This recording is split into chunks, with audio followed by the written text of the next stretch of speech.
तो बेटा अपने बात करते हैं पार्टनरशिप के बारे में। अब हम बात कर रहे हैं पार्टनरशिप, फंडामेंटल ऑफ पार्टनरशिप के बारे में, ठीक है। फंडामेंटल में मिनिमम पार्टनर कितने हो सकते हैं बताओ बेटा? 2। मैक्सिमम कितने हो सकते हैं? कंपनी एक्ट के अकॉर्डिंग 100 पार्टनर हो सकते हैं, सेंट्रल गवर्नमेंट के अकॉर्डिंग 50 हो सकते हैं, ठीक है। तो दोनों में अलग अलग है। तो अगर हम मैक्सिमम पार्टनर 50 होंगे तो दोनों की कंप्लायंस हो जाएगी। आगे बात समझे?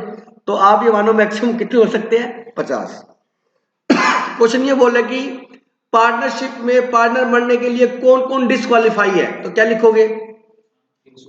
अनसाउंड माइंड का व्यक्ति, डिस्क्वालीफाइड या प्रोहिबिटेड बाय लॉ, जो कानून के द्वारा जिसके ऊपर प्रतिबंध लगा दिया गया, मतलब जिसके ऊपर मनाही लगा दी गई बेटा, डिस्क्वालीफाइड बाय लॉ।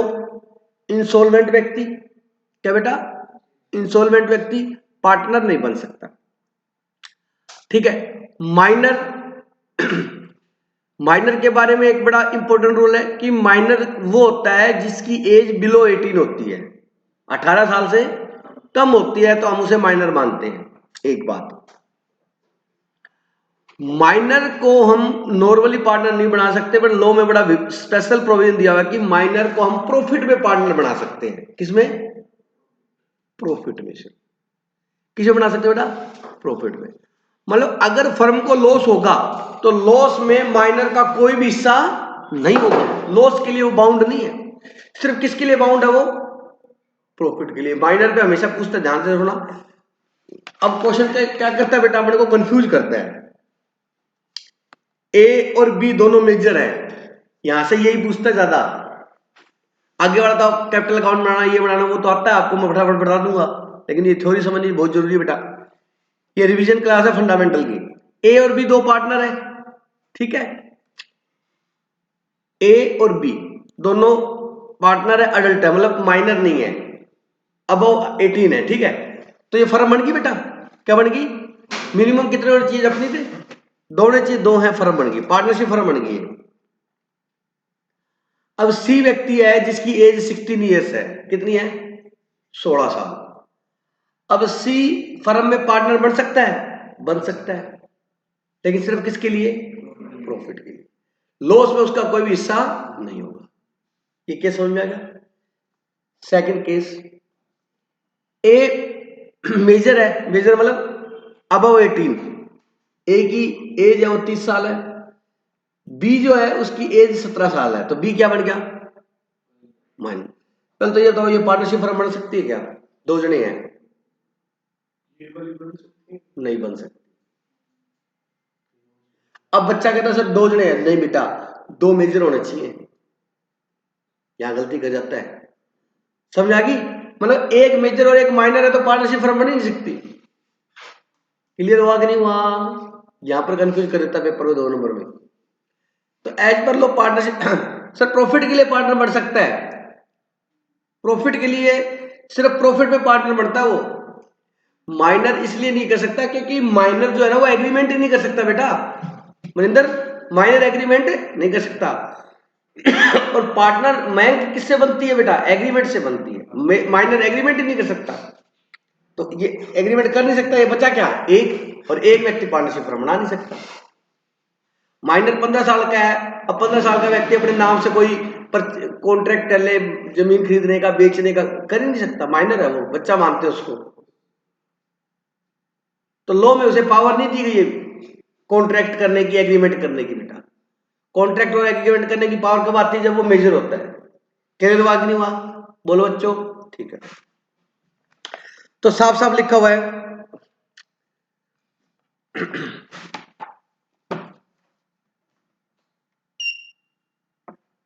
ये देखो, माइनर एज ए पार्टनर, ठीक है।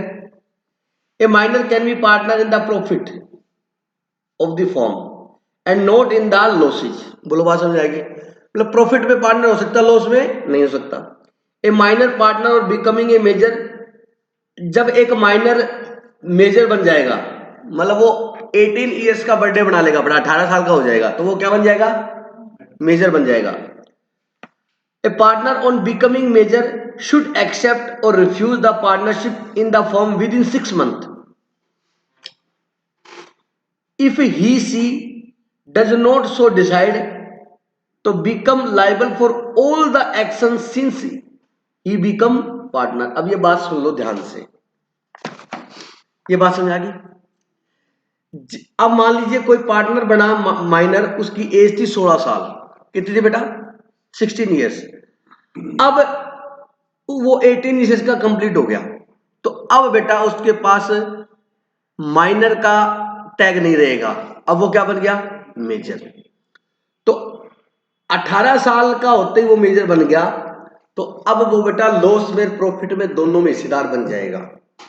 बोलो बात समझ आएगी?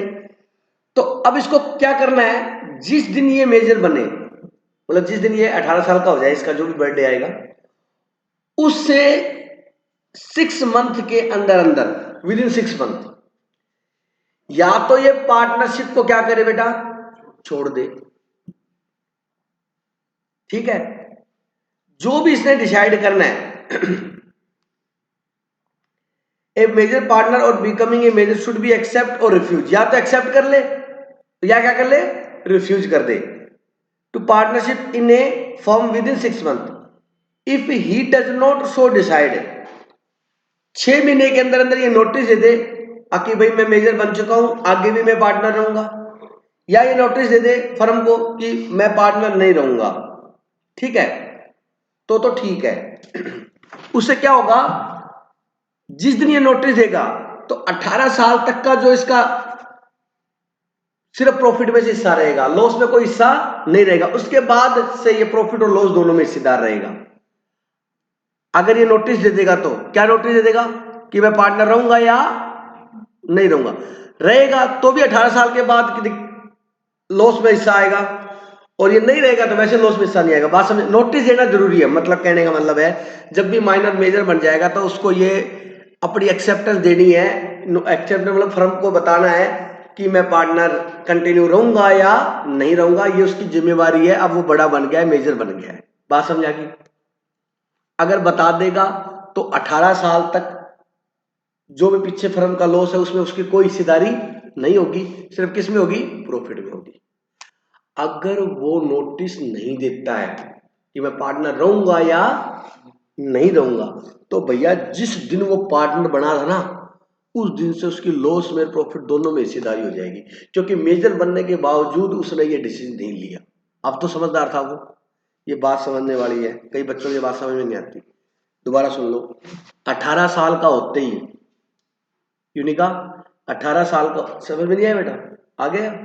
18 साल का होते ही 6 महीने के अंदर अंदर तू फर्म को बता दे कि पार्टनर हूं या नहीं हूं।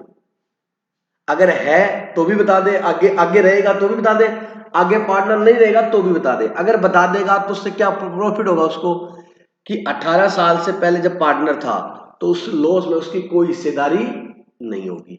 मैं समझ आ गई? अगर वो 18 साल का हो जाता है और 6 महीने तक ना तो ना बोलता ना हाँ बोलता, और वो कंटिन्यू पार्टनर रहता है, तो भैया जिस दिन पार्टनर बना था ना, उस दिन से उसकी प्रॉफिट और लॉस दोनों में हिस्सेदारी हो जाएगी। बोलो बात समझ आएगी नहीं आएगी? बस ठीक है। अब जब ये माइनर का कंसेप्ट समझ आ गया सभी के। अब क्या होता है बेटा, जब पार्टनर बनते हैं ना तो एक एग्रीमेंट करते हैं। क्या करते हैं बेटा? एग्रीमेंट। उस एग्रीमेंट को बोलते हैं पार्टनरशिप डीड। क्या बोलते हैं बेटा? ये डीड क्या होती है? इसकी साझेदारी संलेख बोलते हैं हिंदी में, तो हिंदी है ही अपने। पार्टनरशिप डीड, डीड मैंने दिखाई थी, डीड आपको दिखाई थी शायद आप बच्चों को, है ना? मेरे पास डीड पड़ी है, अभी छोड़ो, अभी दिखाने दुखाने का टाइम नहीं है।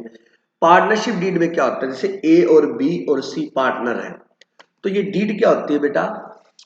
उन्होंने जो बिजनेस स्टार्ट किया है उसके बारे में ए से लेके जेड तक क्या क्या इनका आपस में अंडरस्टैंडिंग है, वो सब बातों को लिख लिया जाता है, क्योंकि फ्यूचर में किसी का आपस में कोई झगड़ा, कोई आर्ग्यूमेंट ना हो। जैसे कि डीड के अंदर लिया जाता है कि पार्टनरशिप कब तक चलेगी। पार्टनरशिप होती है एट विल। एक तो क्या होती है बेटा? Eight will. अगर पार्टनरशिप में लिखा होता है एट विल, इसका मतलब ये है कि ये जब तक चलेगी जब तक पार्टनर की क्या होगी? इच्छा होगी। एट विल या एट डिजायर। समझ आ गई मेरी बात? तो पार्टनरशिप एट विल या एट डिजायर हो सकती है, यस हो सकती है। एट विल, विल की मतलब इच्छा है बेटा, यहाँ पर विल का मतलब डिजायर या विल की इच्छा। तो इसका मतलब उनका जब तक इच्छा होगी तब तक चलाएंगे। ठीक है, दूसरी होती है स्पेसिफिक टास्क के लिए, जैसे कोई फ्लाईओवर बन रहा है, पार्टनरशिप बन के ये फ्लाईओवर बनाएगी, तो जैसे ये टास्क ये काम पूरा होगा उनकी पार्टनरशिप डीड क्या हो जाएगी, खत्म हो जाएगी। तो एट विल हो सकती है, एट टास्क हो सकती है, काम खत्म होने पे ऑटोमेटिकली खत्म हो जाएगी।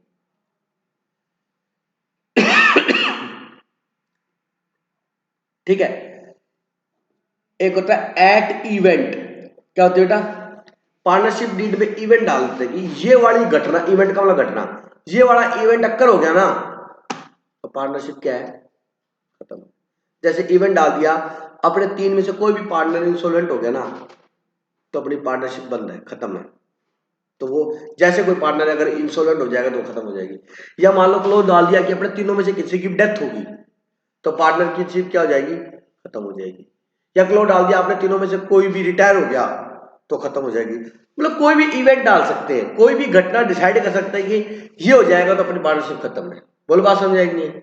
तो पार्टनरशिप एट विल हो सकती है, एट टास्क हो सकती है और एट इवेंट हो सकती है। बोलो बात समझ आएगी नहीं बेटा? आगे बात समझे। अब अगला क्वेश्चन बड़ा इंपॉर्टेंट ये है कि क्या पार्टनरशिप डीड बनाना मैंडेटरी है? मैं पार्टनरशिप डीड बनाना मैंडेटरी है क्या बेटा? नहीं, ये गलती करता है बच्चा। पार्टनरशिप डीड बनाना मैंडेटरी नहीं है। अब बच्चा इतना कुछ सीख के ना कहता है यार ये तो बहुत जरूरी, बहुत इंपॉर्टेंट डॉक्यूमेंट है, ये तो बनना चाहिए। बिल्कुल सही, ख्याल तो यही आता है। पार्टनरशिप डीड बनाना मैंडेटरी नहीं है, ध्यान से सुन लो। उनकी म्यूचुअल अंडरस्टैंडिंग भी हो सकती है। क्या हो सकती है? म्यूचुअल, म्यूचुअल समझते हो, आपस में अंडरस्टैंडिंग भी हो सकती है। बट पार्टनरशिप डीड बनानी चाहिए। As suggestion, as a professional आप किसी को गाइड करो तो गाइड यही करो कि पार्टनरशिप डीड होनी चाहिए। But as per partnership act, partnership act कौन सा है? 1932। कब एप्लीकेबल होता? 1 अक्टूबर 1932 को लागू हुआ था। अब मैं लो में चला दूंगा, ये लो है बेटा। सीए में जब पढ़ेंगे तो पार्टनरशिप एक्ट पढ़ोगे आप, उसमें पार्टनरशिप के बारे में पूरी नॉलेज है। कॉन्ट्रैक्ट एक्ट पढ़ोगे 1872, 1872। गुड सेल्स एक्ट पढ़ोगे 1930, 1930। कंपनी एक्ट पढ़ोगे 2013। ये 4 एक्ट है फाउंडेशन के अंदर और ये चारों एक्ट बी को फर्स्ट ईयर में भी है। चलो एनीवे, लो उसका नाम क्या है? बिजनेस लो। ठीक है एनीवे, तो बेटा पार्टनरशिप डीड बनानी मैंडेटरी नहीं है। पार्टनरशिप डीड आप पार्टनर्स की आपस की इच्छा है बनाना चाहें या ना बनाना चाहें। ठीक है। अब अगला क्वेश्चन ये होता है, बड़ा इंपॉर्टेंट क्वेश्चन है पार्टनरशिप डीड में। ये बात समझ आ गई सभी को? अब सुनो, पार्टनरशिप डीड क्यों बनाई जाती है? कि फ्यूचर में किसी बात को लेके कोई आर्ग्यूमेंट ना हो, झगड़ा ना हो। पार्टनरशिप डीड में क्या क्या होता है कंटेंट सुनो। पार्टनरशिप डीड में सबसे पहले पार्टनर के नेम, उनके एड्रेस, उनका डेजिग्नेशन, फर्म का नाम, फर्म जहां पर रजिस्टर्ड है, फर्म का जो रजिस्टर्ड ऑफिस है उसका एड्रेस, ये होता है। दूसरा पार्टनर का प्रॉफिट शेयरिंग रेशियो क्या होगा? सबसे इंपॉर्टेंट बात, पीएसआर। पार्टनर का पीएसआर क्या होगा? इधर देख ले भाई, पार्टनर का प्रॉफिट शेयरिंग रेशियो क्या होगा वो लिखा होता है। अगर कोई पार्टनर रिटायर होगा तो उस टाइम क्या ट्रीटमेंट होगा वो लिखा होता है। गुडविल की वैल्यू कैसे निकालेंगे वो लिखा होता है। कौन सा मेथड लगाएंगे, क्या करेंगे, कैसे करेंगे। कोई पार्टनर एडमिट होता है तो उसके लिए क्या रूल है भाई? सभी पार्टनर सहमत होंगे तब होगा, या मेजोरिटी ऑफ पार्टनर सहमत हो जाएंगे तो भी एडमिशन हो जाएगा। कोई पार्टनर की डेथ हो जाती है तो उसका हिस्सा कैसे निकालेंगे, ड्यूरिंग द ईयर का प्रॉफिट कैसे निकालेंगे, बिजनेस में कौन सेल्स करेगा, कौन परचेज करेगा, किसको क्या पावर होगी, किसको उधार लेने की पावर है, किसको खर्च करने की पावर है, ए टू जेड सब बातें। कैपिटल कौन कितनी लगाएगा, इंटरेस्ट ऑन कैपिटल मिलेगा या नहीं मिलेगा, जो एक्स्ट्रा काम करेगा उसको रेम्युनरेशन मिलेगा या नहीं मिलेगा, इंटरेस्ट ऑन ड्रॉइंग मिलेगी या नहीं मिलेगी, इंटरेस्ट ऑन कैपिटल मिलेगी या नहीं मिलेगी, मिलेगी तो कितनी मिलेगी, सब बातें किसमें लिखी होती है? ठीक, बात समझ आ गई। अब अगला क्वेश्चन मोस्ट इंपोर्टेंट, अगला क्वेश्चन मोस्ट इंपोर्टेंट क्या कि पार्टनरशिप डीड नहीं बनाई, पार्टनरशिप डीड नहीं बनाई, या पार्टनरशिप डीड तो बनाई बट कुछ बातों को लेके पार्टनरशिप डीड क्या है, साइलेंट है। दोबारा सुनो, पार्टनरशिप डीड नहीं बनाई या पार्टनरशिप डीड तो बनाई नेपाल, बट उसमें कुछ बातें आपने लिखी नहीं, जैसे कि लिखा ही नहीं पीएसआर क्या होगा, लिखा ही नहीं इंटरेस्ट ऑन कैपिटल कितनी मिलेगी, ये लिखा ही नहीं पार्टनर को कमीशन सैलरी कितना मिलेगा, कमीशन सैलरी को क्या बोलते हैं, रेम्यूनरेशन बोलते हैं। तो फिर तो बढ़ाई ना बढ़ाई बराबर होगी ना बात, तो फिर फायदा क्या हो जब वो बातें ही नहीं लिखी आपने। मतलब पार्टनरशिप डीड नहीं बनाई या पार्टनरशिप डीड तो बनाई बट वो कुछ बातों को लेके क्या है, साइलेंट है, इसका मतलब उसके बारे में उसमें वो मेंशन नहीं है। तो फिर बेटा ये रूल लगेंगे पार्टनरशिप के, तो इनको बोलते हैं साइलेंट फीचर ऑफ पार्टनरशिप। क्या बोलते हैं, साइलेंट फीचर ऑफ। ये कब लगेंगे चपनीत, साइलेंट फीचर ऑफ पार्टनरशिप कब लगेंगे, नहीं होगी या, हाँ वेरी गुड। अब बच्चा कहता है पार्टनरशिप डीड नहीं बनाई होगी ना तब लगेंगे, बिल्कुल सही है। साथ में एक बात और ध्यान रखना, डीड बनाई है लेकिन डीड क्या है, साइलेंट है, तब भी लगेंगे, फिर तो बनाई ना बनाई बराबर होगी ना वो, ये ध्यान रखना। अब क्या क्या है वो आपको पता है। नंबर वन, ये मोस्ट इंपोर्टेंट है, इसमें से पक्का पूछते हैं। नंबर 1, अगर डीड नहीं बनाई या साइलेंट है तो पीएसआर क्या होगा, नंबर आंसर आ गया इक्वल होगा, ये यहां से आया है। मैं क्वेश्चन कराता था ना आपको जब कि पीएसआर क्या होगा, कुछ नहीं दे रखा तो बेटा मैंने कहा 1:1 होगा, तो ये वहां में लिखा हुआ है पार्टनरशिप एक्ट में।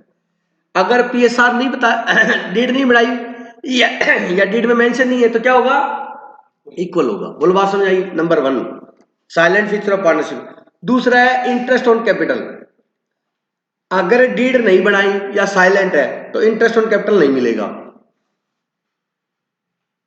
बोलो बेटा समझ आएगी क्या। थर्ड, इंटरेस्ट ऑन ड्राइंग, अगर डीड नहीं बनाई या डीड साइलेंट है तो इंटरेस्ट ऑन ड्राइंग नहीं मिलेगी, नहीं होगी। समझ आ गई मेरी बात, मतलब फर्म इंटरेस्ट पे ड्राइंग पे इंटरेस्ट नहीं लेगी।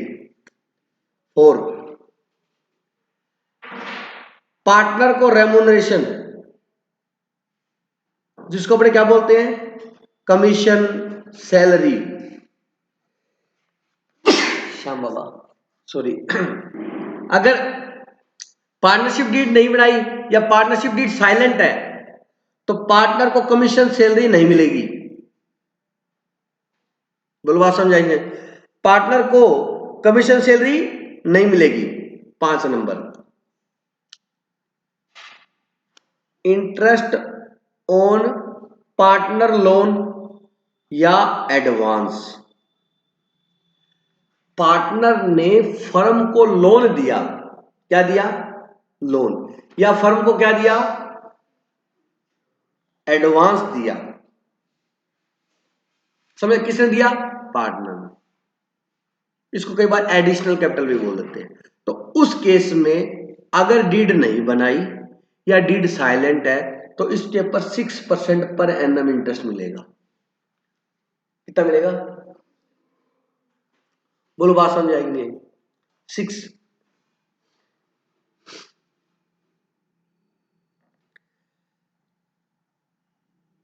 एडमिशन ऑफ पार्टनर, मतलब डीड में नहीं लिखा हुआ कि पार्टनर नया पार्टनर के एडिशन में क्या प्रावधान होंगे, क्या प्रोविजन होंगे।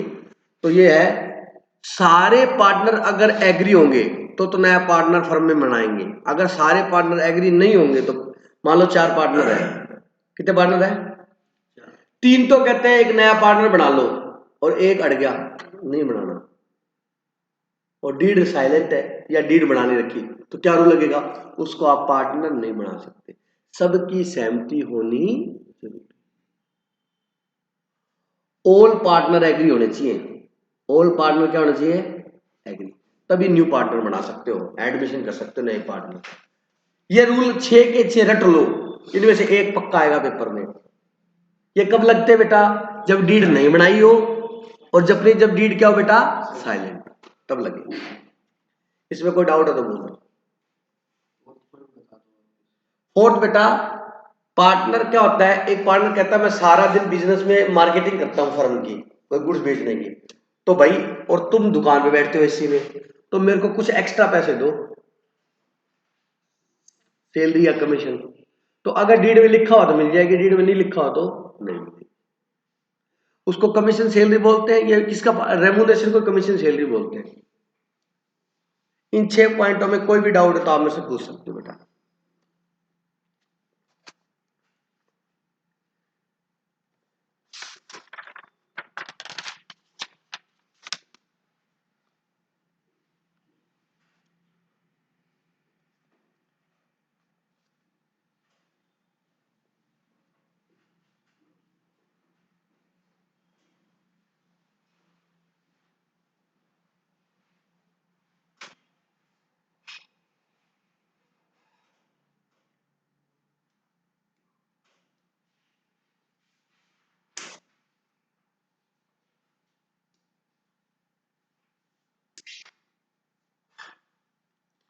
ये इतना टाइम नहीं है, इसको मत देखो यार, मैं तो ये देखने के लिए क्या है, तू मोबाइल खोल लिया। एक बताओ, तू रात में नींदों में भी उठ जाता हो तो मोबाइल ऐसे रहता है, ठंडा रहोगे वास्तव। एक मेरा दोस्त था, उसको पता ही नहीं लगता कब मोबाइल खोल लेता था, मैं मोबाइल पर यार, मैं कहता यार मेरे को पता ही नहीं लगता कब उठा के खोल लेता हूँ मोबाइल, इतना सन क्यों जाता है आदमी। इम्प्रूव बेटा, लाइफ और भी बहुत अच्छी है, ये खराब बहुत करता है, वायरस है एक तरीके का। ये जितना रात को ना फोन को दूर रख के सोया करो, वो स्पेक्ट्रम निकलते, मजाक नहीं कर रहा, इफेक्ट डालते बहुत जबरदस्त। आप पढ़ना, रियलिटी है। हार्ट अटैक का कारण, कैंसर का कारण, सब कारण होते हैं स्पेक्ट्रम में। ठीक है, मोबाइल एक नेसेसिटी बढ़ गया, लेकिन दिन में 12 घंटे अपने जेब में या पॉकेट में रहता है।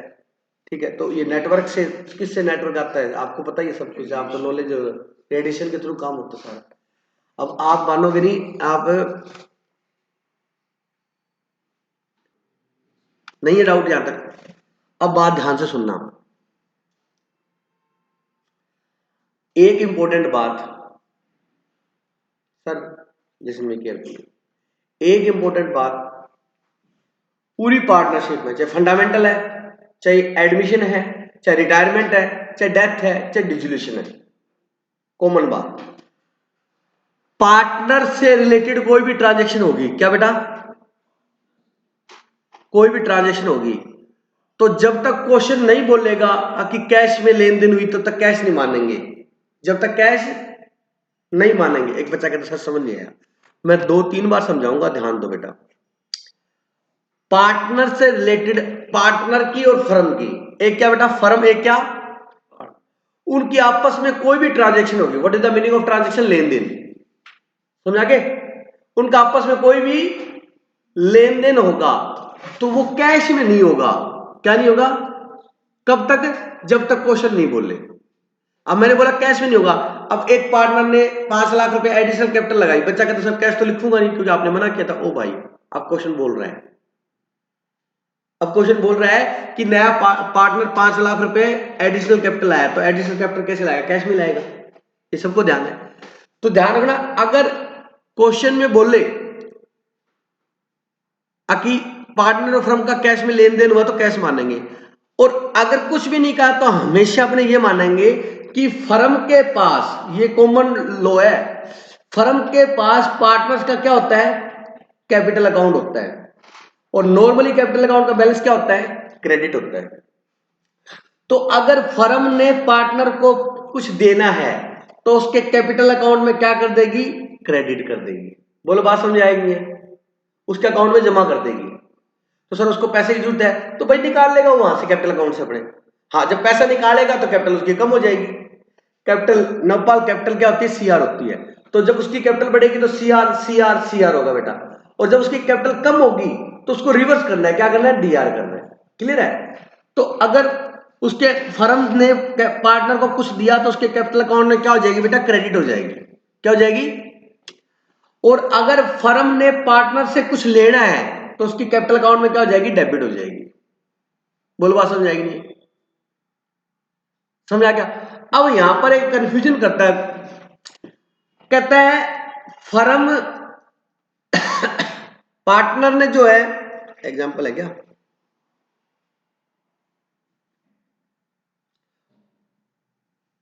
पार्टनर ने फर्म को 5 लाख रुपए का लोन दिया। क्या दिया बेटा? Loan at the rate of 12% per annum. अब देखो, पार्टनर ने फर्म को 5 लाख का क्या दिया? लोन। पहले लोन देने की एंट्री करो, किसकी बुक्स में करनी है? फर्म की बुक्स में। बताओ, फर्म ने लोन दिया तो फर्म की क्या है? लायबिलिटी। 5 लाख का लोन लिया ना, तो लोन लेंगे तो पहले तो फर्म के पास पैसा आएगा या नहीं आएगा? तो एंट्री क्या करेंगे बताओ बेटा? कैश या बैंक? बोलो। अकाउंट डेबिट टू, मान लो ए से लिया तो एज लोन अकाउंट, कितना बेटा? 5 लाख। बोलो बात समझ आएगी नहीं आएगी? तो अगर फर्म ने पार्टनर से लोन लिया तो ये एंट्री होगी।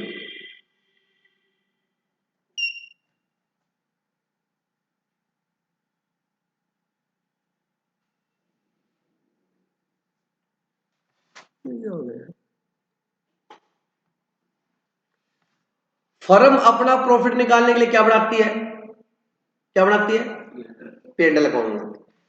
तो फर्म का प्रॉफिट कैलकुलेट करने के लिए हम बनाते हैं प्रॉफिट एंड लॉस अकाउंट। क्या बनाते हैं? Profit and loss account. Profit and loss account में हमने क्या करते हैं, यहां फर्म की इनकम आ जाती है और यहां फर्म के क्या आ जाते हैं?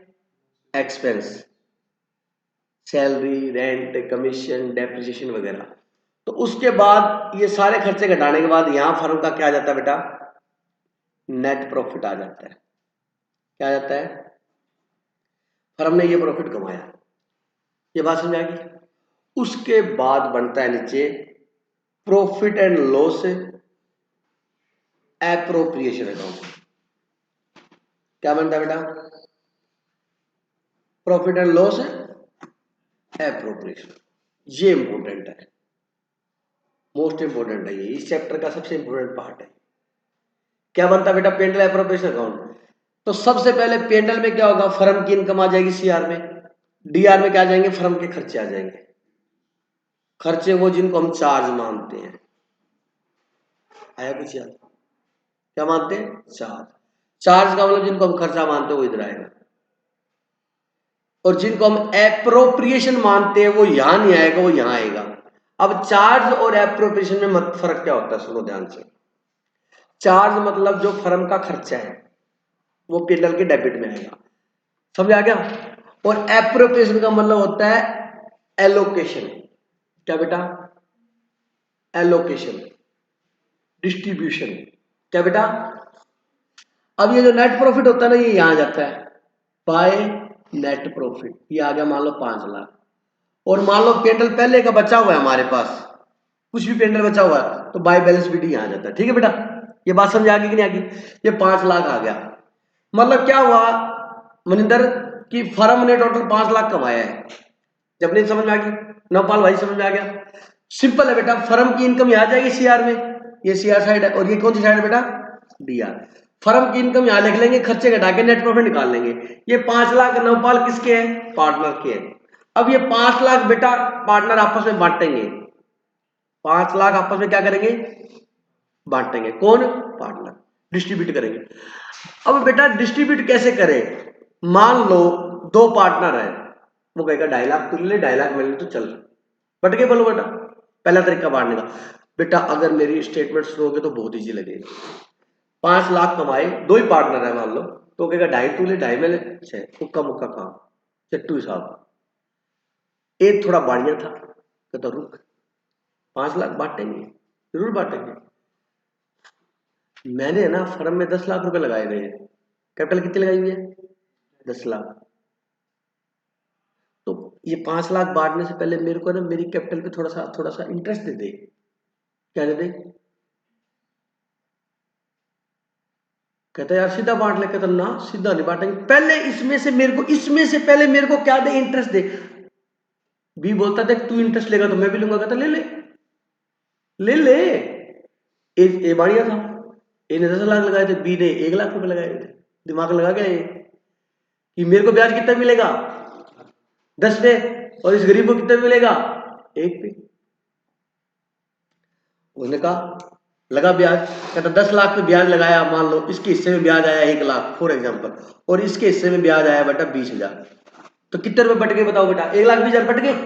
बोलो बेटा 1,20,000 बांट लिए। हाँ, बांटने का थोड़ा तरीका क्या हो गया नवपाल, चेंज हो गया। कहता ये 5 लाख बांटेंगे, लेकिन इसमें बांटने से पहले इसमें से हम क्या लेंगे, इंटरेस्ट ऑन कैपिटल लेंगे। ठीक है, बोलो बेटा, तो इंटरेस्ट ऑन कैपिटल ले लिया। इंटरेस्ट ऑन कैपिटल किसको मिलेगा, ये ए और बी को। तो ए को जो इंटरेस्ट ऑन कैपिटल मिला 1 लाख, यूनिका वो कहां जाएगा, ए के कैपिटल अकाउंट में जमा हो जाएगा। मैंने बताया पार्टनर को कोई भी पैसा है लेना देना उसके अकाउंट में जाएगा। बोलो बच्चों, बैंक में मैंने चेक लगाया तो चेक मेरे अकाउंट में जाएगा, जमा हो जाएगा वहां जाके। तो जी चेक लगाया बैंक में, आपके घर पे तो पैसे नहीं आए, अरे मैं निकालूंगा तभी आएंगे, मेरे खाते में जमा हो गए। इस ऐसे ही पार्टनर के खाते में क्या हो जाते हैं, जमा हो जाते हैं, जब चाहिए जब निकाल लेना, रोका थोड़ा किसी ने। अरे बोलो, ठीक है। तो ए के ऊपर interest on capital, interest on capital किसको मिलेगा, ए को दे देंगे। कितना बेटा 1 लाख, और बी को कितना दे दोगे 20,000। यूनिका 1,20,000 बढ़ चुके हैं। बोलो बढ़ चुके कि नहीं बढ़ चुके, बढ़ गए। थोड़ा जल्दी बोलो, कोई दिक्कत नहीं है। डिस्ट्रीब्यूट हो चुके हैं, कितने हो चुके हैं 120। कितना 120, कितना था, कितना डिस्ट्रीब्यूट हो चुका है, बचा कितना 3। अब कितना डिस्ट्रीब्यूट होना बाकी है 380। अब ए को दिक्कत हो, बी को दिक्कत हो रही है, दिक्कत तो होनी है, बढ़िया 1 लाख ले गया, उसके बाद कितना बचा 20। बी कहता रुक, अब ए कहता अब जो बचा है ना, कितना बचा बेटा 380, ये अपने बांट लेते हैं। हाँ, अपना रेशियो, प्रॉफिट शेयरिंग रेशियो, और प्रॉफिट शेयरिंग रेशियो 1:1 कहता बांट ले। कहता ना रुक जा, अब तुम में आ गया। कहता ऐसे है, ये है ना, अब पहले मैं इसमें सैलरी लूंगा। क्या लूंगा, मतलब नैले पे डेला, मैं इसमें सैलरी लूंगा। कहता क्यों, कहता भाई साहब सारे दिन दुकान में मैं बैठता था, मार्केटिंग मैं करता था, तेरा तो दूसरी दुकान हो रहा तो वहां बैठता था, यहां तो मैं बैठता था, ड्यूटी तो मैं देता था सारे दिन, तो मैं तो सैलरी लूंगा। बोलो बात समझ आएगी, ले ले भाई सैलरी। वो कहता 10,000 पर मंथ लूंगा मैं, 12 महीने कितने हो गए 1,20,000। तो अब ये भी 1,20,000, 10,000, 1,20,000 हो गए। ये किसको मिलेंगे, बी को। तो बी सैलरी लिख दोगे, कितना बेटा 1,20,000। बताओ ये भी बट गए कि नहीं बट गए। एक बात तो अब बच्चे के दिमाग में यहाँ कंफ्यूजन आती है, यूनिक अभी नहीं आएगी क्योंकि यहाँ तो गुरुजी बैठे हैं, घर पे आएगी। यार ये सैलरी दी है तो खर्चा ये यहाँ आना चाहिए।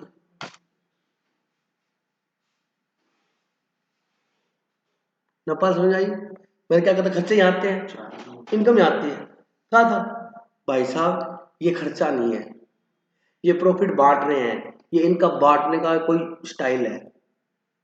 ये प्रॉफिट बट रहा है, क्या क्या क्या बट रहा है, इंटरेस्ट ऑन कैपिटल, सैलरी, आपस में समझ आई मेरी बात। तो ये पार्ट, ये पेंडल एप्रोप्रिएशन में जो है ना, पेंडल एप्रोप्रिएशन में क्या आएगा, पार्टनर को कितना देना है कितना लेना है। मतलब पार्टनर को सैलरी कमीशन दिया वो खर्चा नहीं है, that is distribution, that is appropriation.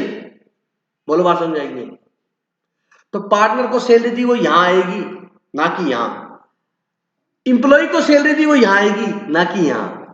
तो पेंडल एप्रोप्रिएशन सिर्फ किसका होता है, पार्टनर का, तो वो आपस में बांटेंगे। ये बांटने का तरीका है, उसने टांग अड़ाई, इंटरेस्ट किसने, सैलरी के डाल दी। बोलो समझ आएगी। अब ये ऐसे कहते सुनो, कहते सुना, कहते तूने फर्म से कितने निकाले थे, ए ने, कहते 5 लाख, कहता उसके ऊपर इंटरेस्ट दे फर्म को, इंटरेस्ट ऑन ड्रॉइंग। ए कहता तू भी दे, कहता मैं तो 10,000 निकाले दे दूंगा, कोई दिक्कत नहीं। समझ रहे मेरी बात। अब फर्म को वो इंटरेस्ट दे रहे हैं, तो बेटा इंटरेस्ट ऑन ड्रॉइंग कहां आएगा, यहां आएगा, क्योंकि फर्म को इंटरेस्ट मिलेगा ड्रॉइंग के ऊपर। तो नवपाल फर्म की क्या है बेटा, इनकम है, तो यहां आएगी।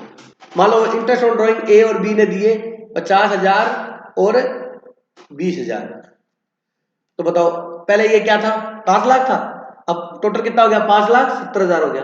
बोलो बात समझ आएगी? हो गया 5,70,000। तो 570 बटेंगे तो ये कितना बट गया बेटा? 1,20,000 और 1,20,000, 2,40,000 हो गया। 2,40,000 बढ़ चुका है 570 में से। मतलब मैं आपको कहानी सुना के ये समझा रहा हूं कि इंटरेस्ट ऑन कैपिटल भी आएगी, सैलरी कमीशन भी आएगा और इंटरेस्ट ऑन ड्रॉइंग भी आएगी। बोलो बात समझ आएगी? यही कोई डाउट है तो बोल दो। बोलो बेटा। अब बी बोलता है कि सुन, कितना बचा जल्दी बताओ बैलेंस। ये 240 हो गया ना बेटा, और ये कितना था? 570। 570 में से 240 घटाना कितना बचा? 330। 3,30,000। अब ए और बी कहते हैं चलो ये बांट लेते हैं। ये किसमें बटेगा? PSR, profit sharing. इक्वल है तो इक्वल बढ़ जाएगा। अच्छा, बटेगा तो इनका अकाउंट में जाएगा, और अकाउंट को क्या बोलते हैं बच्चे? Capital account. ठीक है, कहता 330 बांट ले। ये कहता देख 330 नहीं बांटते। तो अब क्या हो गया? कहता है सारा नहीं बांटते, कुछ पैसा अपने बचा के रखते हैं, सेविंग करके रखते हैं, फर्म में जरूरत पड़ सकती है। सारा बांट लेगा तू, तेरे ले जाएगा, मैं मेरे ले जाऊंगा, फर्म में तो जीरो हो जाएगा काम। कोई चाय पीने वाला आ गया, चाय के पैसे नहीं बचेंगे। समझ रहे मेरी बात को? तो कहता क्या चाहता है? कहता इसमें से कुछ पैसा तू रिजर्व रख ले। क्या कर ले? रिजर्व का मतलब होता है बचा के रखना बेटा। जैसे बाइक में मैंने बताया था रिजर्व होता अपना बचाया हुआ होता तेल। वो बचाया हुआ तेल हमारे संकट में काम आता है, लेकिन वो बात अलग है, हमारा हमेशा संकट रहता है, रिजर्व रहता है। हाँ बेटा, ठीक है। वो कहता है इस 30-30 में से 50,000 रुपए तो रिजर्व में डाल। किस में डाल? तो अपने यहां लिख देते हैं बेटा, टू ट्रांसफर जर्नल रिजर्व। कितना बेटा? 50,000 लिख दिया। ये रिजर्व में डाल दिया ना बेटा, मतलब 50,000 वो बांट नहीं रहे, उन्होंने अलग से निकाल के रख दिया कि ये कब काम आएगा? जो जरूरत होगी भविष्य में फर्म में। इसलिए याद करो बेटा, एडमिशन में क्या बताया था? जब नया पार्टनर आता है ना, कहते वो रिजर्व बांट फटाफट। वो अपने दोनों का था, अपनों ने उस टाइम नहीं बांटा था, तो अब बांटेंगे। याद करो, लॉजिक समझ आएगा नहीं? तो पार्टनरशिप स्टार्टिंग से बड़ी होती है, मजा बहुत आता है। एनी अभी भी समझ में आ रही है क्योंकि मैं समझा रहा हूँ। भाई बात समझे? बोलो बेटा, रिजर्व डाल दिया? डाल दिया। अब ये डालने के बाद मेन कितना बचा? 280। अब वो 280 बांट लेंगे। मान लो 1:1 है तो कितना आ जाएगा बेटा? 140। 140 और वो दोनों को मिलेगा, ए को भी को, तो वो किस में चला जाएगा? एज कैपिटल अकाउंट में और बीच कैपिटल। वो 280 आ जाएगा, बराबर हो जाएगा। बोलो समझ आ गया? मतलब ये मैं कहानी समझा गया कि interest on drawing, interest on capital, interest on capital, salary commission. Salary commission को क्या बोलते हैं? रेम्युनरेशन। क्या बोलते हैं? इंटरेस्ट। इधर देखो, interest on capital, remuneration, reserve 3 और इंटरेस्ट ऑन ड्रॉइंग 4। ये चारों चीजें दुनिया इधर की उधर हो जाए, पेंडल एप्रोप्रिएशन में आएंगी, ना कि पेंडल में आएंगी।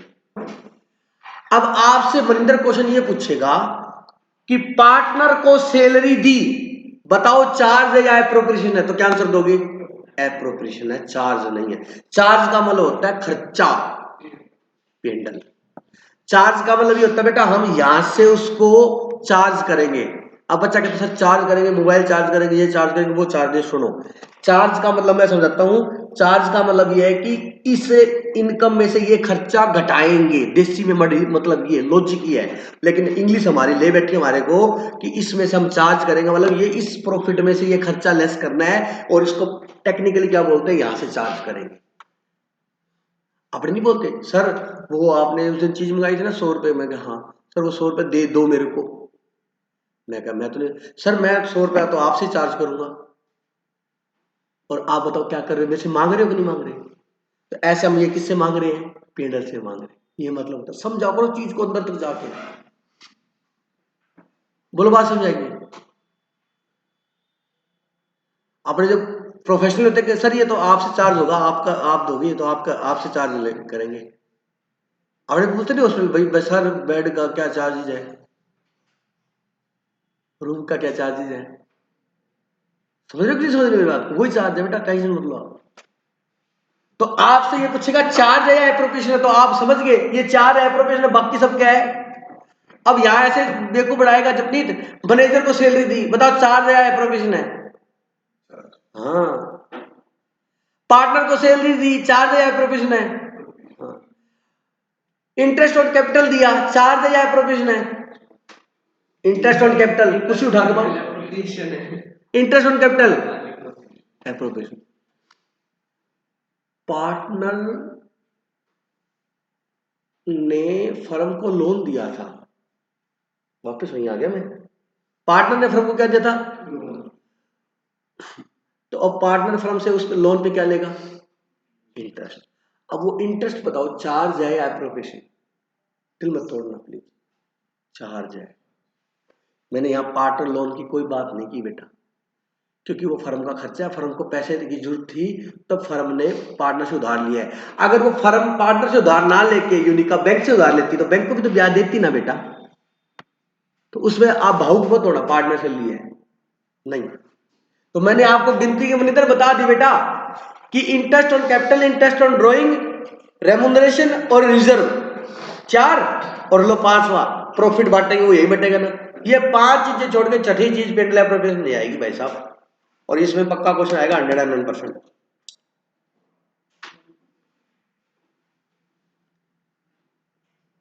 कोई डाउट है क्या, बोलो बच्चों।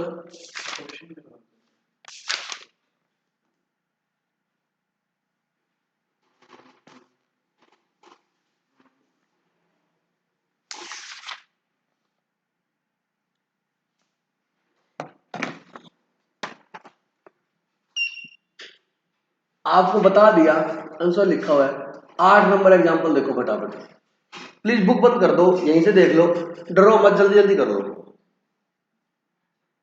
फोटो कहाँ गया,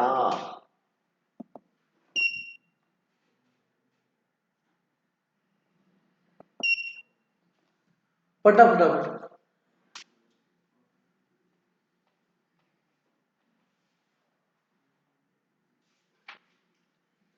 देखते कितना दिमाग।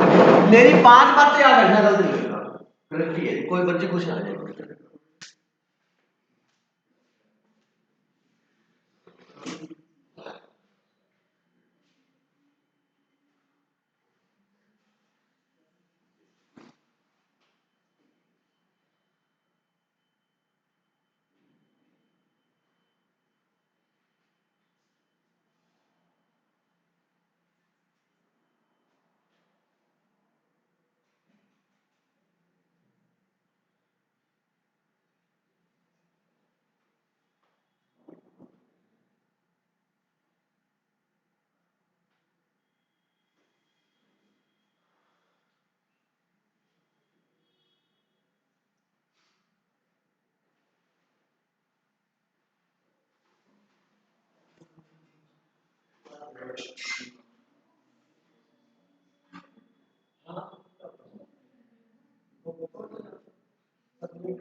हो गया बेटा?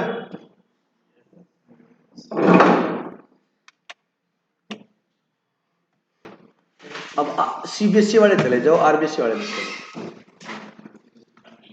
इनका कल पेपर है बेटा, इनको डाउट करवा देते हैं। कल आपको भैया 9 बजे आना, राइट? आपको नहीं आना है, इनको आना है। आपका तो एग्जाम है, 9 बजे आना नवपाल।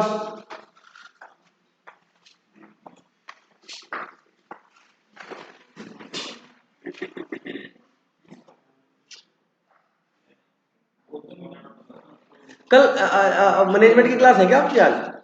कितने बेटा? कल 9 बजे तो नहीं है ना? नहीं, शाम को नहीं बुला पाऊंगा यार। शाम को क्या है, ये ऐसे ही रहेगा, समझो मेरी बात। शाम को फोन करो, अब सुबह सुबह ये दिक्कत नहीं होती मेरे को। ठीक है यूनिक बेटा, ये रिवाइज कर लेना और कल परसों 2 दिन में खत्म कर देंगे बेटा। अब आपकी बुक दो मेरे को।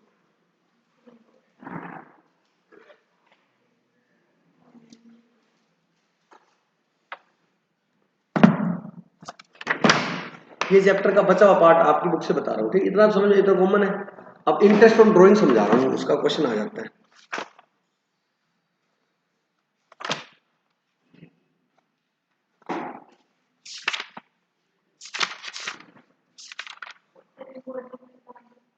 बेटा कुछ इंपॉर्टेंट नहीं है, जय श्री श्याम। हर चैप्टर में से क्वेश्चन आएगा, ये लिखवा लो आप में से, अपनी गारंटी है। अपने मुझसे रखनी स्टार्ट कर देंगे, अगर ना आए तो हर चैप्टर में से क्वेश्चन आएगा।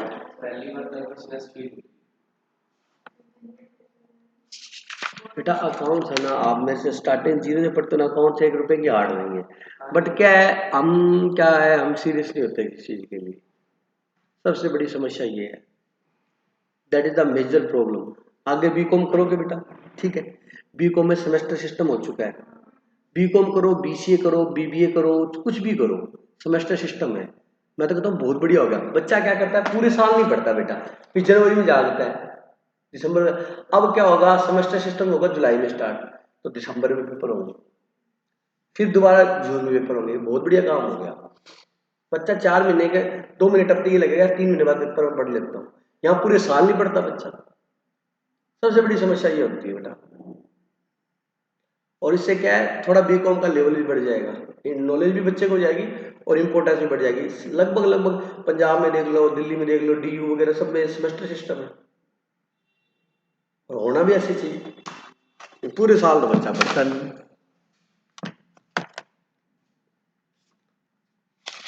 कुछ नहीं है, मैं आपको एक राय दे सही सही, जैसे जो चीज आती है वो कर लो, जो चीज नहीं आती उसको छोड़ो। सबसे खुशबू झूठ नहीं बोलना चाहिए बोलेगी। एक दिन में अपने सोचे ना, अपने को ये करने के लिए कितना टाइम देते हैं, वो 1 साल देते हैं, वही बात है। ठीक है,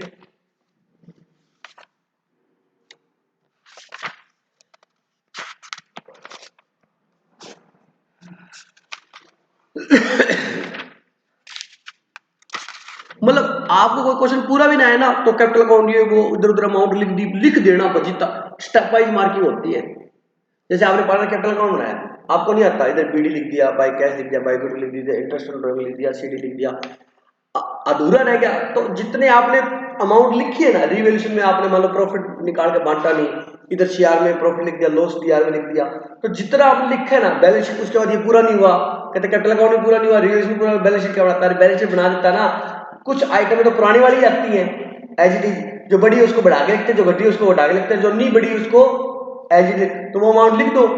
तो जितनी अमाउंट लिखी हुई ना उतने अमाउंट के आपको नंबर मिलेंगे। ठीक है ना, ये बात ध्यान रखना मेरी।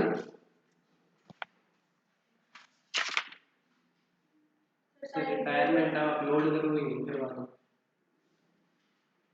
क्या बेटा, रिटायरमेंट तेरा कराया हुआ है मैंने तेरे को, सेम देख, गेनिंग रेशियो होता है उसके अंदर, गेनिंग रेशियो निकालते हैं। रिटायर तो कल रिटायरमेंट के ब्याह पे तो तेरे को एडमिशन कराया मैंने, रिटायरमेंट तो तेरा खुद का किया हुआ भाई मेरे, उसमें दिक्कत क्या होगी तेरे को, एक बात बता। सेम ही बनेगी क्या रिवैल्यूएशन? हाँ, सब कुछ से बनेगा, रिवैल्यूएशन बनेगा, रिटायर हुआ है पार्टनर्स कैपिटल अकाउंट बनेगी, पार्टनर्स कैपिटल अकाउंट में वही by balance BD by reserve, उसको गुडविल के वो जो ओल्ड पार्टनर है उसको रिजर्व के पैसे देंगे बेटा। ठीक है, और लास्ट में उसको पेमेंट कर देंगे टू कैश, और उनका सीट निकाल देंगे, नहीं बैलेंस शीट बन जाएगी। सेम है बेटा, मैं कराऊंगा, पजल होएगा और कुछ नहीं होएगा, रियलिटी बता रहा हूं। चलो अपलोड तो कर ही देना है, कर दूंगा, आपको सारी वीडियोस देख के सोचना। इतना मत करना, सुबह दिमाग घूम जाएगा, प्रॉपरली नींद लेना, सही बताऊं अगर पेपर सही करना है तो। कुछ नहीं है, जो अच्छे से आए वो क्वेश्चन करना पहले, फर्स्ट इंप्रेशन लास्ट इंप्रेशन। मेरे भाई ने यही बोला था, 3 पेज में जो आता है पहले वो लिख देना।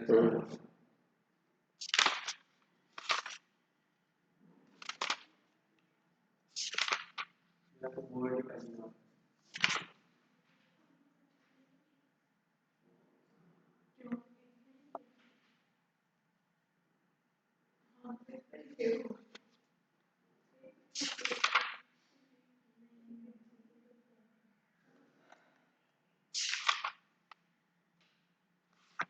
देखो बेटा, अगला टॉपिक हमारा है इंटरेस्ट ऑन कैपिटल।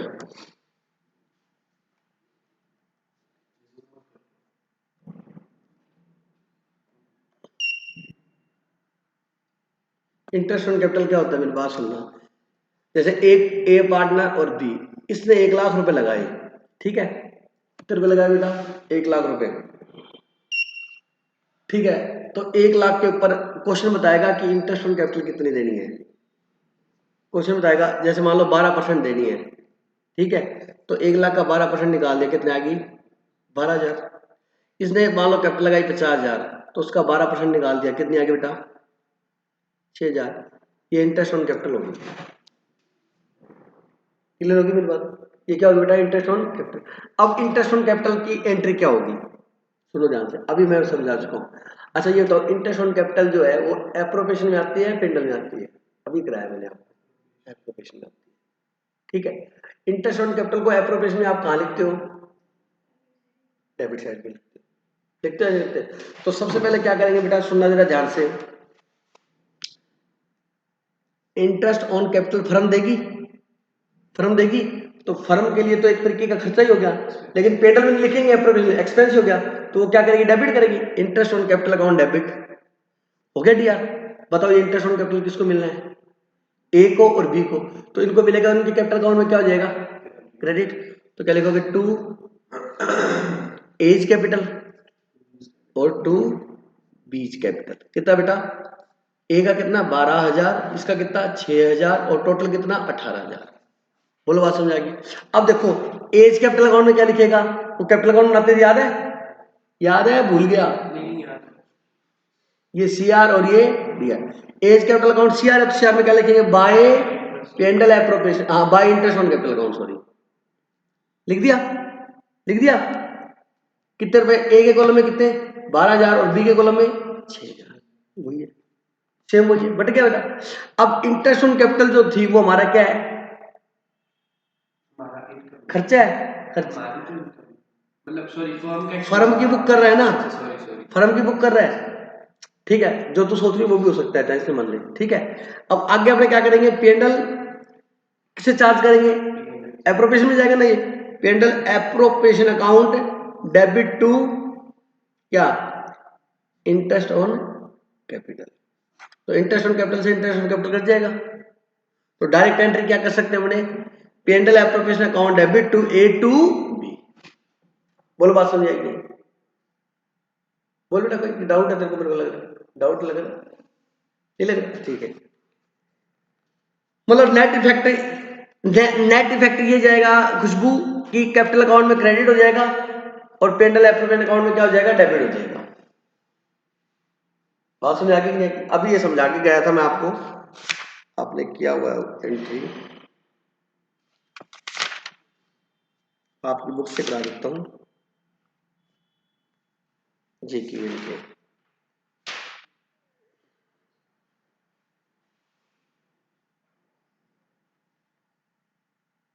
वही है इसमें, ये देख लो,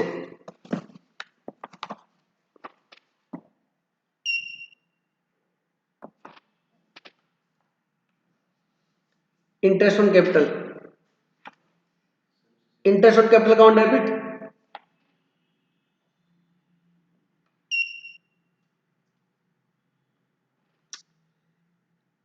वो अलाउइंग इंटरेस्ट मतलब उनको इंटरेस्ट ऑन कैपिटल देने पर interest on capital account debit to partners capital account या करंट अकाउंट, समझ आ गई। फिर P and L appropriation account debit to interest on capital account, यही एंट्री है। बोलो बेटा, मतलब ये दोनों एंट्री आप कर लेना, आपसे पूछ सकता है, वो डाउट है तो बोल दो। बैंक देखता, बैंक का नाम आ रहा है, भव्य देखता रहे इसको, ये ऐसी रहेगी या नहीं बदलेगी, इसमें कोई डाउट है तो बता दें। किताब में देखे घबराहट होती है, ये देखिए वाली एंट्री है, बताओ बताओ, कोई डाउट है बेटा, आगे समझे, आगे बेटा दोबारा सुन लो, ये मत सोचो काट दे, इंटरेस्ट ऑन कैपिटल हमारा क्या है बेटा, फर्म ने देना, वैसे तो यहाँ पर खर्चा बोलूं तो आप चक्कर उठा के पेंडल में डाल देना। मैंने आपको 5 चीजें बताई है, वो 5 चीजें खाएंगी, तब भी ऐसे ही बताया था, 5 चीजें खाएंगी एप्रोप्रिएशन, ठीक। Interest on capital, interest on drawing, partners remuneration, transfer to reserve और प्रॉफिट डिस्ट्रीब्यूट करेंगे अपने, ठीक है। इस बुक में लिखा हुआ है, इस बुक को तूने कभी चाहा नहीं, अगर इस बुक को चाहता तो सब कुछ हो जाता, सब लिखा है इसमें। अब सुनो बेटा, अब अगला सुन लो, इंटरेस्ट ऑन ड्रॉइंग,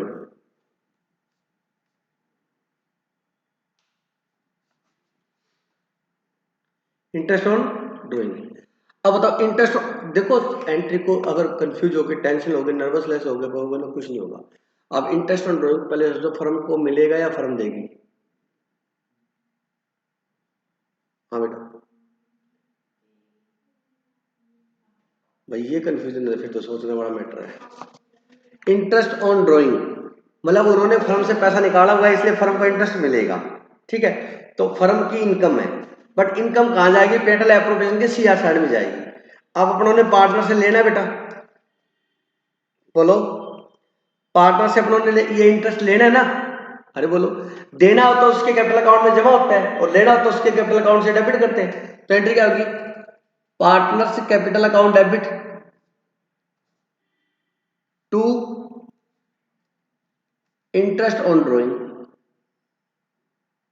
मान लो ए है तो A's capital account debit, B's capital account debit to interest on drawing. अब ऐसे भूल जाओ तो ऐसे ध्यान रखना, अब ये इंटरेस्ट ऑन ड्रॉइंग मिलेगा, फर्म की इनकम है, सीआर कर दिया, और पार्टनर से लेना है तो पार्टनर की कैपिटल क्या होगी, कम होगी, तो डीआर कर दिया, कर दिया।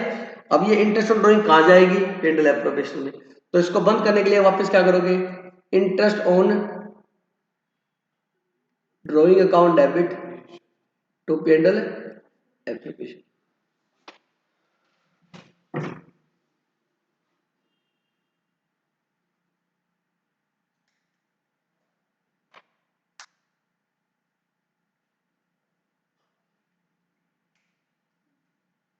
आगे बात समझे। अब पार्टनर को रेम्यूनरेशन देना है, क्या देना है, मतलब ए को सैलरी देनी है, ए को क्या देनी है, सैलरी, ठीक है। तो ए को सैलरी देनी, मान लो सैलरी कमीशन को क्या बोलते हैं, रेम्यूनरेशन, अब देनी है। सैलरी या रेम्यूनरेशन देखा जाए तो खर्चा ही एक तरीके से, तो डीआर होगा।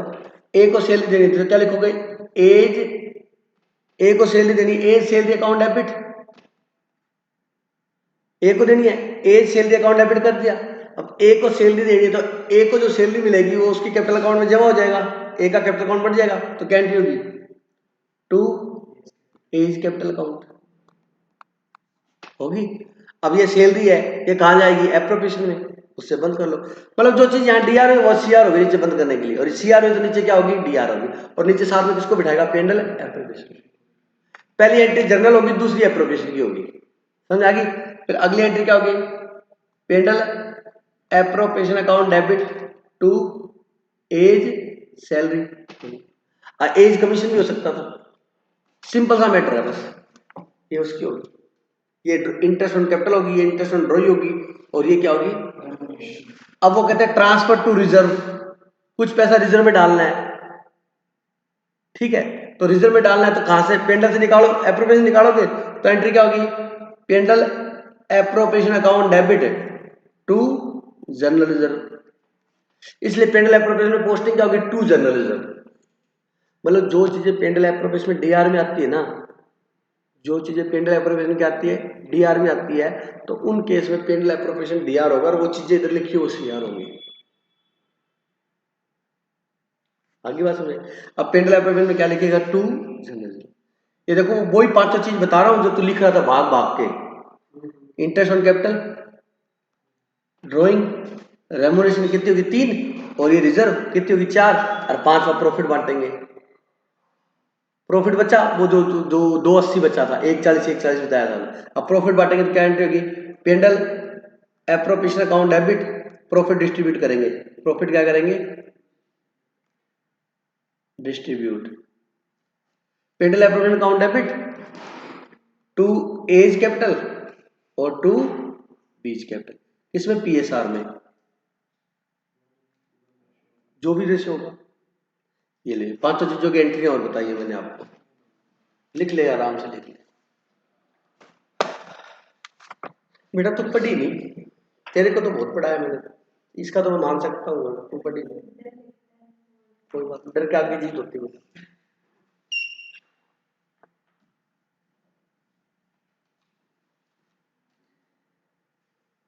अरे लिखने की जरूरत नहीं है, ये तेरी बुक में ये देख पेज नंबर 68 लिख ले, उसमें सारी लिखी हुई है, ये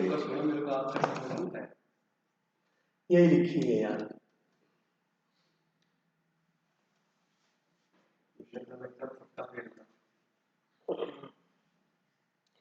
कभी भी जिंदगी का एक फैसला ले लो, कभी भी कोई चीज करनी हो, स्टार्टिंग से शुरू हो जाओ। क्लास लेनी है, कोचिंग लेनी है, स्टार्टिंग से शुरू करो, उसको रेगुलर करो, डेली 2-4 घंटे, लास्ट दिन बिल्कुल अच्छे से हो जाएगा। आपको सोचो जब स्कूल यूनिवर्सिटी बोर्ड 1 साल देता है, तो 1 साल का काम इसलिए 1 साल देता है अपने को। मैम में समझ नहीं आता था, ना समझ के मेरा मन भर गया काम से। बेटा अपने एक दूसरे की गलती, अपनी गलती दूसरे मत दो, नहीं आता था तो उसका सॉल्यूशन करना चाहिए था तेरे को। मैम को पूछता हूँ, मैम मतलब मैम मेरे पे चढ़ जाती है। ठीक।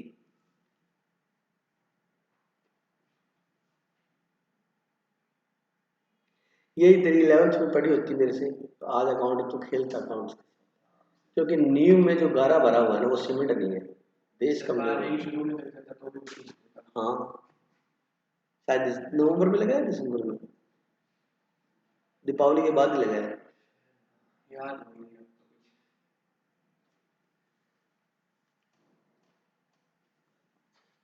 बेटा कब है भोग आपके, और 24 को क्या है, मेल क्या बोलते, क्या होता है mail?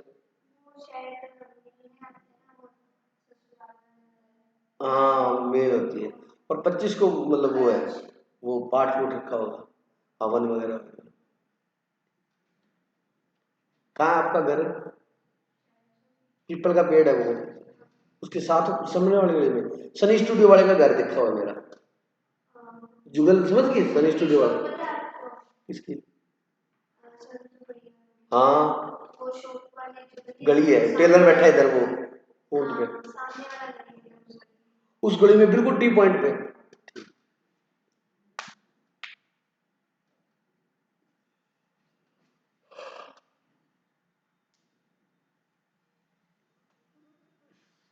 Satguru furniture house.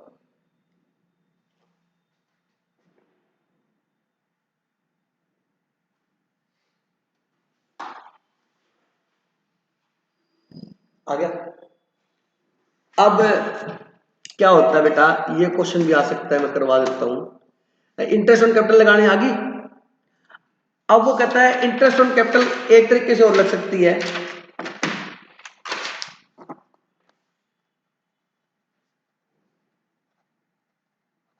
Interest on capital by product method, ये आ सकता है पेपर में। ले इंपोर्टेंट बता रहा हूं, सुन ले। Interest on capital by product method, इसमें होता क्या है बेटा, जैसे ए पार्टनर है, उसकी 1 अप्रैल को 1 अप्रैल 2021 मान ले, उसकी कैपिटल जो है वो 5 लाख, छोटी मान लेते हैं अपने, 20,000 रुपए है। ठीक है, 1 अप्रैल को। अब उसने क्या किया, 1 जुलाई 2021 को एडिशनल कैपिटल लगा दे। एडिशनल कैपिटल का मतलब होता है बेटा और पैसे लगा दिए 10,000। ठीक है, फिर उसने 1 अक्टूबर 2021 को 5,000 रुपए विड्रॉल कर लिए। विड्रॉल का मतलब होता है बेटा निकाल लिए उसने। फिर उसने 1 जनवरी 2022 को 15,000 रुपए एडिशनल कैपिटल लगा ली। अब क्वेश्चन कहता है calculate interest on drawing at the rate of 12% per annum. अब मेरी बात सुनो, अब 1 अप्रैल जब भी दी हो तो इसका मतलब अप्रैल टू मार्च है भव्य, और 1 जनवरी दी हो तो 1 जनवरी से 31 दिसंबर है, 12 ही महीने होंगे ना। समझ आ गई बात? अब देखो इसकी कैपिटल, एक पार्टनर है ए पार्टनर है, उसकी कैपिटल है ये, ए की कैपिटल है। अब ए की कैपिटल 1 अप्रैल को कितनी थी, 20,000। फिर उसने 1 जुलाई को 10,000 रुपए निकाल लिए, तो अब 1 जुलाई से उसकी कैपिटल कितनी रहेगी, 20 थी, 10 निकाली तो कितनी रहेगी, 10। फिर उसने 1 अक्टूबर को 5,000 और लगा दिए, तो 1 अक्टूबर से अब कितनी होगी, सॉरी उल्टा बोल गया, 30 होगी, बिल्कुल सही है। अब 1 अक्टूबर को उसने 5,000 निकाल लिए तो कितनी होगी, 25। फिर उसने 15,000 लगा दिए, कितनी होगी, 40। तो कुछ समय कैपिटल कुछ रही है, कुछ समय कैपिटल कुछ रही है। देखा जाए तो 1 अप्रैल से 1 जुलाई तक तो 20,000 थी, तो 20,000 में ब्याज लगना चाहिए। फिर 1 जुलाई को उसने 10,000 रुपये और लगा दिए, तो 1 जुलाई को कैपिटल कितनी होगी, 30। तो 1 जुलाई से लेकर 1 अक्टूबर तक 30,000 रुपये ब्याज लगना चाहिए। फिर 1 अक्टूबर को 5,000 निकाल लिए तो कितनी रहेगी, 25। तो 1 अक्टूबर से 1 जनवरी तक 25 पे लगना चाहिए। फिर 1 जनवरी को उसने 15 और लगा दिए, तो उस पर मतलब कुछ समय कुछ लगेगा, कुछ समय कुछ लगेगा, तो उसको प्रोडक्ट मेथड बोलते हैं। अब इसको करेंगे कैसे, सुनो। इसको ऐसे करेंगे बेटा, आपके जो बुक में कॉलम में वही लिख देता हूँ मैं, नए कॉलम लिख दूंगा ऐसे। वैसे तो एक ही बात होती है, आपके है प्रोडक्ट मेथड ना, है बेटा, है। सुनो डेट, अब सुनो, पहली डेट क्या है, 1 अप्रैल 2021। ठीक है, अब अमाउंट कैपिटल की बताओ, कितनी कैपिटल थी इसकी, 20,000, लिख दिया। अब अगली डेट क्या बता, सुन ले, ये पक्का आएगा पेपर में 5 नंबर का। 1 जुलाई, अगली डेट 1 जुलाई है, लिख दी। अब बताओ, अगर लगाई है तो बढ़ेगी, निकाली है तो घटेगी। कितनी लगाई बेटा, 10, तो अब कैपिटल कितनी होगी, 30। फिर 1 अक्टूबर को आ जा, 1 अक्टूबर कितनी होगी, 25। फिर 1 जनवरी को आ जा, 15, कितनी होगी, 40। यहां तक कोई गलती करेगा, पक्का, ठीक। अब अपने को टाइम लिखना है, क्या लिखना है, हाँ टाइम, समय, समय के अकॉर्डिंग ब्याज लगता है ना। आपकी 1 अप्रैल को 20,000 थी, अब कैपिटल चेंज कब हो रही है? 1 जुलाई को। तो इसका मतलब 1 जुलाई तक आपकी कैपिटल 20,000 ही थी। अप्रैल, मई और जून 3 महीने होगी, 1 जुलाई को तो चेंज होगी, तो 1 जुलाई से ब्याज चेंज पे लगेगा। समझ आ गया? 3 महीने हमारी कैपिटल कितनी दी है? 20,000। तो इस 20,000 में ब्याज 3 महीने का लगेगा। अब 1 जुलाई आ गई, 1 जुलाई से कितनी होगी? 30,000।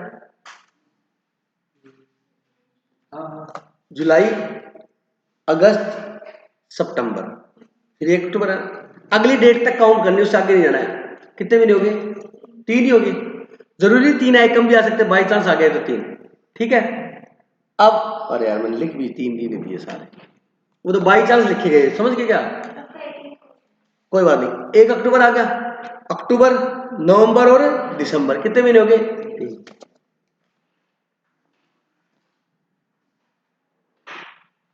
मान लो ये 1 फरवरी है, ये लो यहाँ 1 फरवरी है, तो अक्टूबर, नवंबर, दिसंबर और जनवरी, कितने महीने हो गए? 4। तो यहाँ क्या हो जाएगा? 1 फरवरी को कैपिटल कितनी होगी? 40। तो फरवरी और मार्च, अब मार्च पे क्यों लिखा? क्योंकि अप्रैल से शुरू हो तो मार्च के खत्म होगा। हाँ 2 महीने हो गए, ये 2 महीने हो गए। समझ आ गया? अब ये चेक कर लेना, 3 और 3 6 और 4 10 12 महीने बनते, मतलब इस 20,000 पे 3 महीने का ब्याज लगेगा, इस पे 3 महीने का, इस पे 4 महीने का और इस पे 2 महीने का। बोलो बात समझ आ गई? अब ब्याज निकालने का फॉर्मूला क्या होता था? Principal into rate into time. ये दूसरी तीसरी क्लास है। मूलधन गुणा में दर गुणा में समय। याद आ गया? ये अमाउंट है, ये क्या है? टाइम है। ये देखो, ये प्रिंसिपल अमाउंट होगी और ये क्या हो गया? टाइम। गुना होगा ना आपस में, और रेट से गुना होगा, तो रेट से गुना अपने बाद में करेंगे, पहले अमाउंट और टाइम का गुणा कर दे, तो गुणा कर दे, इसको बोलते हैं प्रोडक्ट। बेटा बहुत आसान है ये। 20 इंटू 30 कितने हो गए? 60,000। 30 इंटू 30 कितने हो गए? 90,000। 25 इंटू 4 कितने हो गए? 1,00,000। 40 इंटू 2 कितने हो गए? 80,000। कर दिया गुणा। अब इसका जोड़ ले प्रोडक्ट को, 90, 1 90 और 60 2,50,000 और 80 3,30,000। इसको प्रोडक्ट बोलते हैं।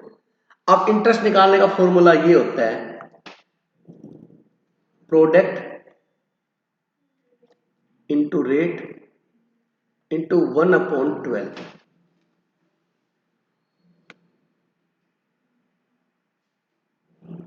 अब सुन, प्रोडक्ट पता है 3,30,000, रेट क्वेश्चन में बता रखा कितना है? इंटू 1/12। ये क्यों? सुनो, फॉर्मूला तो ये होता है, principal into rate into time. Principal से टाइम को मल्टीप्लाई कर दिया, बोल बेटा, कर दिया। इन दोनों को मल्टीप्लाई करने से क्या आ गया? प्रोडक्ट बोल दिया इसको मैंने। प्रिंसिपल और टाइम को मल्टीप्लाई करके क्या बोल? प्रोडक्ट बोल दिया। अब बताओ किससे मल्टीप्लाई करना रह गया? रेट से। रेट से मैंने कर दिया।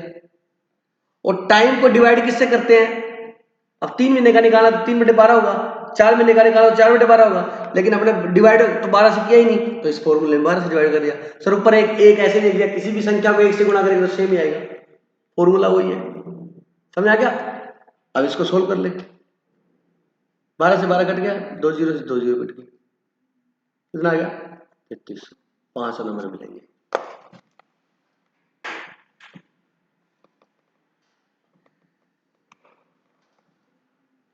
आपकी बुक का अभी तो एक पार्ट निकल कर दूसरे का भी निकालना पड़ सकता है, दूसरे कैपिटल में लेंगे।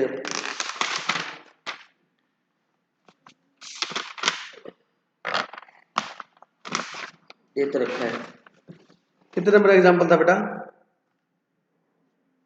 ये आपके पेज नंबर 82 पे भी दिया हुआ है, ए और बी दोनों दे रखे। पेज नंबर 82 पे दे रखा आपकी बुक में, देख लेना। ये इंटरेस्ट ऑन सिंपल हो, अगर उसकी कैपिटल बदले ना तो सीधा निकल जाएगा, 1,00,000 का 12% आंसर आ गया। अगर उसकी कैपिटल बदल रही है तो फिर ऐसे निकल जाएगा। ये प्रोडक्ट मेथड है। ये इंटरेस्ट ऑन कैपिटल पूरा हो गया। अब मैं करा रहा हूँ इंटरेस्ट ऑन ड्रॉइंग, फिर ये चैप्टर खत्म है बस। इनमें से टॉपिक पक्का आएगा आपके।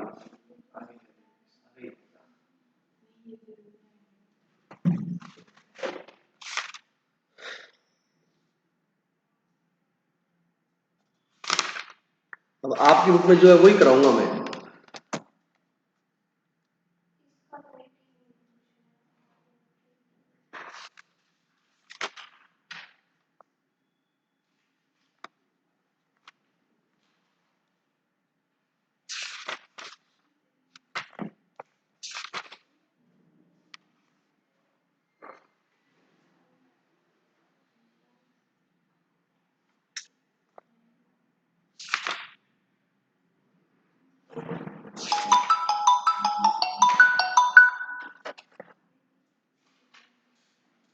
हेलो, जय श्री श्याम सर, कैसे हो? बस बढ़िया सर, फाइन।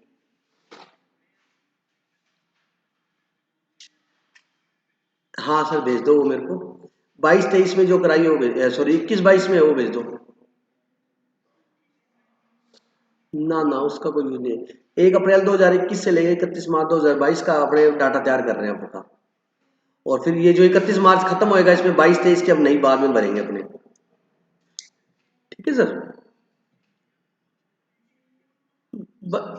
जितना प्रीमियम दिया उसकी फोटो खींच के भेज दो मेरे को आप। आपकी या मैडम की, दोनों की सर। ठीक है सर, ओके।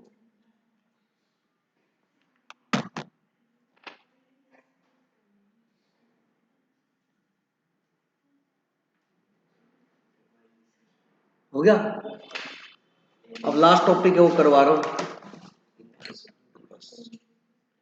उसके बाद बेटा जितना कराया वो रिवाइज कर लेना।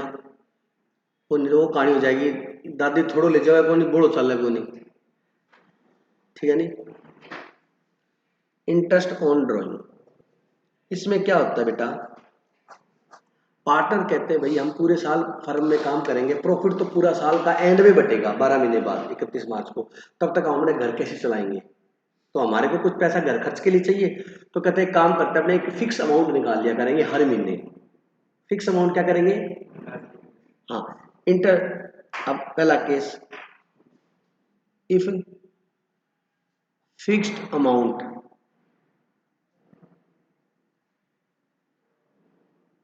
withdrawal by partner, a fixed amount withdrawal by partner beginning of the month, मतलब मंथ के स्टार्टिंग में। ठीक है, मान लो ए पार्टनर है और बी पार्टनर है, तो इस चलो बाद में बताऊंगा। तो अगर एक फिक्स अमाउंट निकाले अपने, क्या निकाले बेटा? Fix amount. जैसे वो कहता है हम हर महीने 5,000 रुपये निकाला करेंगे फिक्स। ठीक है, तो 5,000 रुपये वो फिक्स निकालेगा, तो 12 महीने के कितने हो गए बेटा? बोलो, 12 महीने के कितने हो गए?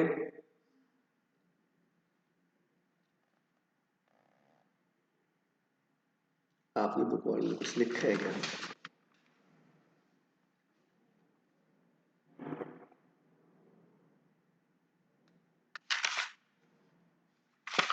कितने हो गए 12 महीने के? 60,000। तो इसका फॉर्मूला आ गया total amount withdrawal by partner into rate into, ये देखो total amount withdrawal by principal हो गए, ये क्या होगा? रेट, और इनटू क्या होता है? टाइम। तो इनटू 6.5 डिवाइड बाय 12 होगा। ये कराया हुआ है मैंने, फर्स्ट डेट को निकाले। ठीक है, इफ फिक्स अमाउंट विड्रॉल मतलब बिगनिंग, मतलब 1 तारीख को, समझ गया? Case number first. Case number second, if fixed amount, ये फॉर्मूला है बेटा, fix amount withdrawal by partner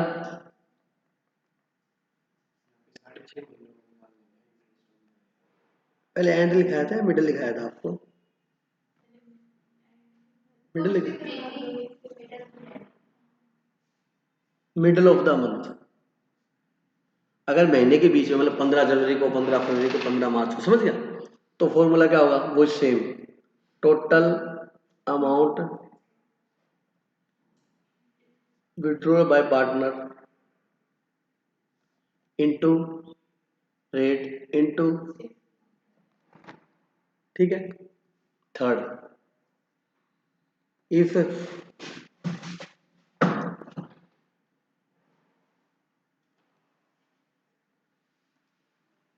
fixed amount withdrawal by partner end of the month, तो बेटा total amount withdrawal into rate into,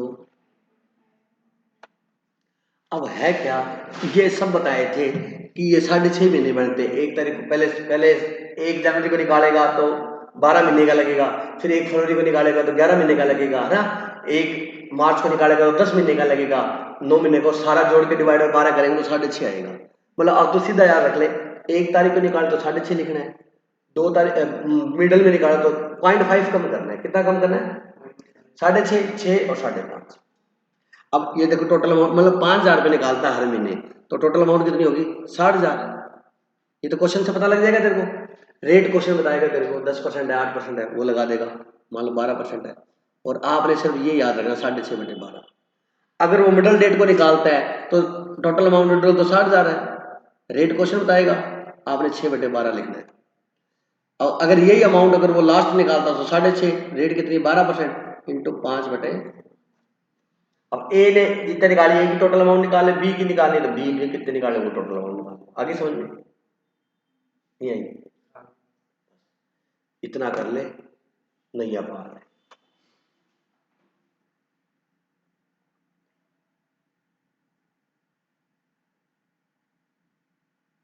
ठीक है, फिर भी कोई डाउट हो तो मेरे को याद कर लेना, इसकी फोटो खींच ले।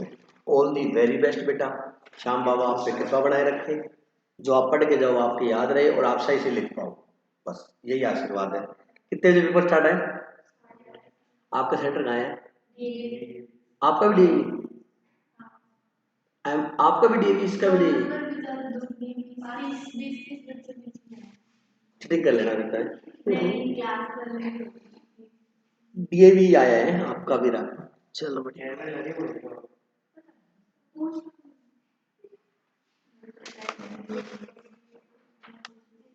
वैसे तो सर मेरे आगे